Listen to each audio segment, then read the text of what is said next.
Hey guys, welcome to this episode of Filming the Wild. Today I'm going to dive in a little bit more into the gear that I use when I'm out filming wildlife. A lot of you guys have requested this over the last few years, and for whatever reason, it's taken me a while to kind of get behind what I actually use. So today, that's what this episode's all about. So if you like this kind of content about wildlife filmmaking, be sure to give this video a thumbs up. Subscribe to this channel if you haven't already done so, and leave a comment in the comment section below. Let me know what kind of gear and setups you guys use. But in the meantime, let's get into the video. My name is Alan Lacey, and I'm a wildlife filmmaker, cameraman, and producer.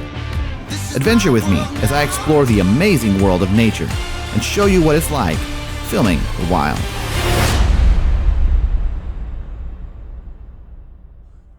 All right, so over the years, I've kind of evolved a little bit from what I shoot on. I used to shoot on the A7S III, which is actually what's rolling right now. Earlier this year, in 2024, we're at the very end of the year now, I picked up the Sony FX6, which has been pretty much a game changer for me in the work that I do. I love the image. It's pretty much the same quality of image as you get from the A7S III. However, this one has a few more features that I really enjoy working with, which I'll get into in a little bit here. But just kind of an overall setup. So I shoot on the Sony FX6. I have it paired with the Sigma 60-600 for EF mount for Canon, and I have it adapted with the Sigma MC11 adapter for E mount for the Sony. They do make a 60-600 for the Sony. It's the 60-600 DGD-N, which I have used, and it's phenomenal. I really highly recommend that lens as well. It is another, $1,800, $1,900, so I've stuck with my 60-600 for the EF, the Canon mount. But honestly, it still does a tremendously good job. I have it paired with the the Atomos Ninja, the original for my monitor, which allows me to also record in RAW. Just a really handy thing to do if you want to have an extra, I think this has up to 16 bits of color, which is really great. Whereas the FX6, it has really good raw output as well. You got 10-bit recording. Actually, I think this is 12-bit, come to think of it. So really nice high dynamic range you have with this FX6. I think there's like 15-ish stops of dynamic range. I'll put on the screen here so you can see. But overall, this setup is really lovely. The main reason I went with the FX6 instead of staying with my Sony A7S III is one main feature, which for wildlife, it's kind of, for me, it's essential. And that is what they call cache recording or a pre-roll. So some of the bigger systems like Red, etc., they have what they call pre-roll, where it records to a cache recording system where you can have your camera sitting up and wait for the action to happen. Once the action happens, you can hit record and it captures it after the fact because it's already been writing to the card for like 5 seconds or 10 seconds, and then it just dumps it afterwards. So you can actually record action after it happens. Now the FX6 does that as well. They have what they call cache recording, very similar, because it's obviously recording to the cache on your media. So, and then it just you can set it for 5 seconds, 3 seconds, up to 30 seconds on this camera. I don't really ever use that, but it's extremely helpful when you're out filming, because if you're waiting for your subject, let's say it's a bird, and you want to capture it launching and taking off into flight, and you don't know when that's going to happen, you can sit there and on my A7S III, I would have to record and roll for minutes, sometimes 20 minutes before something can happen. And that's 20 minutes of footage I really don't need. So with this, I can have my camera on in cache recording mode. I can just wait forever, as long as I have battery. And once the bird launches and takes flight, I can then wait a little moment, hit record, and I've captured that action, which is incredibly amazing. So that's the main reason why I switched over to the FX6. Otherwise, the FX6 is essentially the same sensor, the same type of settings as the A7S III. However, it's built in more a cinema line kind of camera, which is where I have really focused my work lately. And the images quality is just as superb. It uses the S-Log 3 through what they have is called the Cine EI. It's the mode of operating that this camera does. So it shoots S-Log 3, and all I have to do is make sure I'm exposing properly. It has built-in ND filters as well, which is another huge selling point for this particular camera, the FX6. Those built-in ND filters, and it's a digital ND, so it's variable and it's smooth, so you don't get these hard stops between the ND filters. It's just completely variable through the whole range, so you can adjust your exposure exactly how you need it, which is, again, filming wildlife, constantly changing light conditions, super handy. Whereas my A7S III, before getting ND filters, you had to shoot in your optimal lighting. You weren't able to change it. Otherwise you had to change your shutter speed, and you had to change your apertures. And you want to maintain those if you really want a depth of field that you're looking for, shooting in, like, let's say f2.8, depending on the light. On a really bright day, that's just way too bright. So you'd have to stop down, or you'd have to change your shutter speeds, which ideally is not what you want to do. You want to kind of maintain the doubling rule, or like on this camera, I can actually shoot shutter angle, which is 180 degrees, which is what your eyes are used to seeing in terms of the amount of how the camera is recording the shutter and your frame rate. So that kind of in a nutshell is what it is. But again, I shoot on the 6600. This lens is perfect for wildlife because you get such a range of 60 millimeters out to 600. And this is a full frame sensor, so you get an actual true 60 to 600. Little variance, it's probably more like 580 millimeters, to be honest, but it actually works really well for wildlife because you can, pretty much in any environment, any scene, you're able to go from the telephoto in from 600 up to 60 if you want more scenics. And if you want anything wider than that, obviously you can switch out to different lens. But for wildlife, I find myself usually in the 200, 300 millimeter range to 600.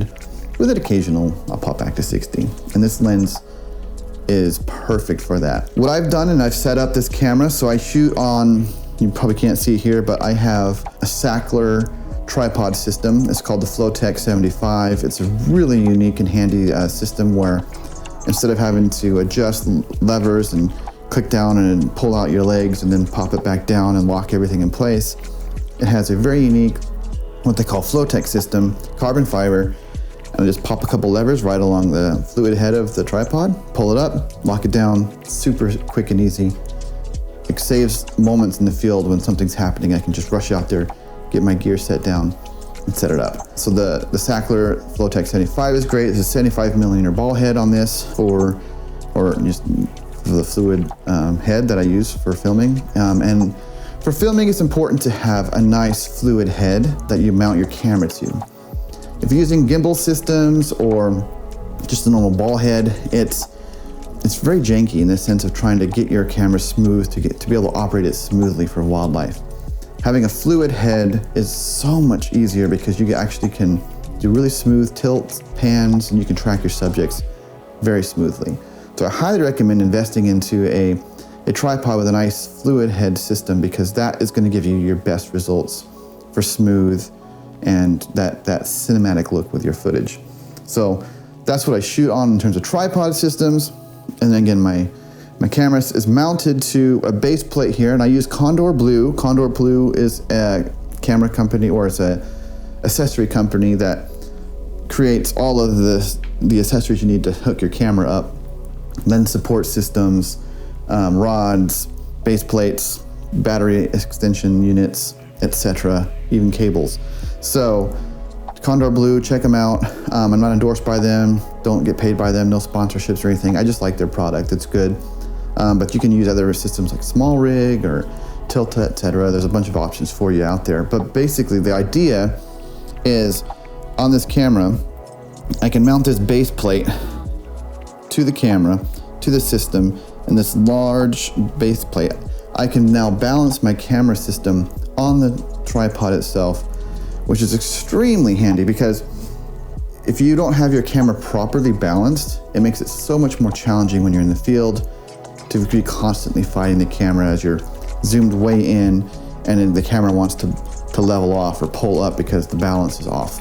So having that on this system allows you to move your camera on top of your tripod plate in a way that actually creates a perfect center of gravity, which allows you to film better.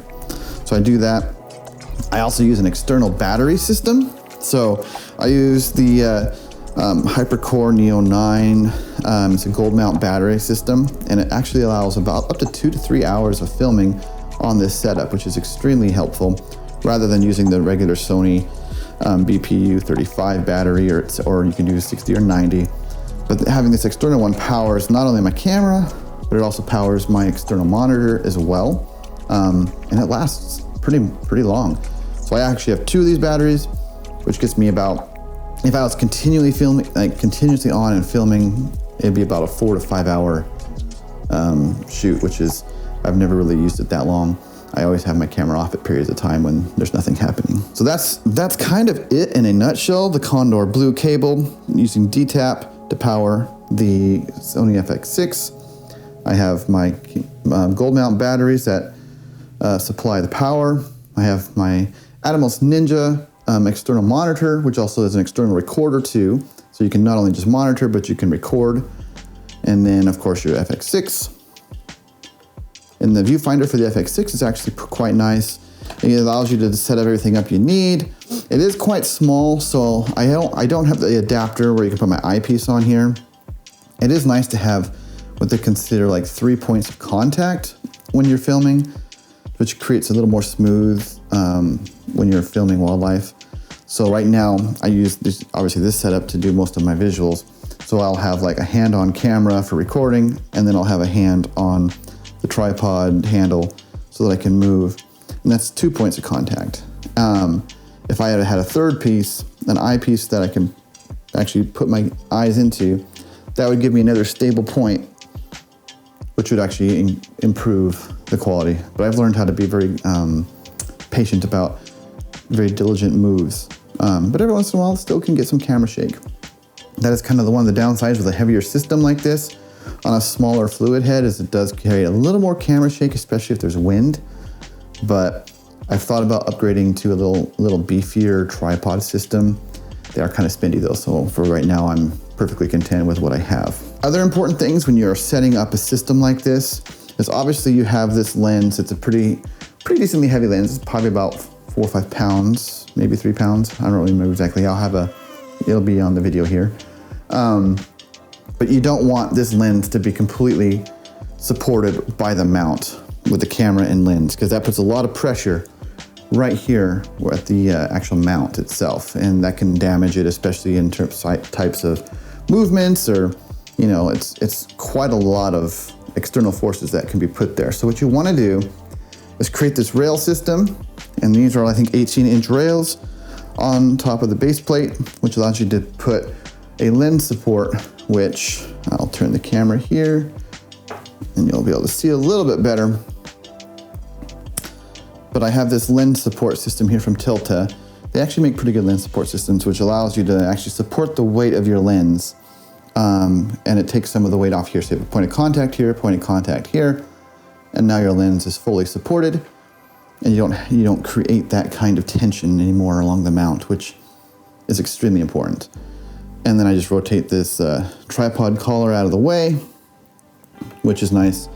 I can move it out of the way, so that way I can actually not have to worry about it being bumped in here if I'm putting stuff in here.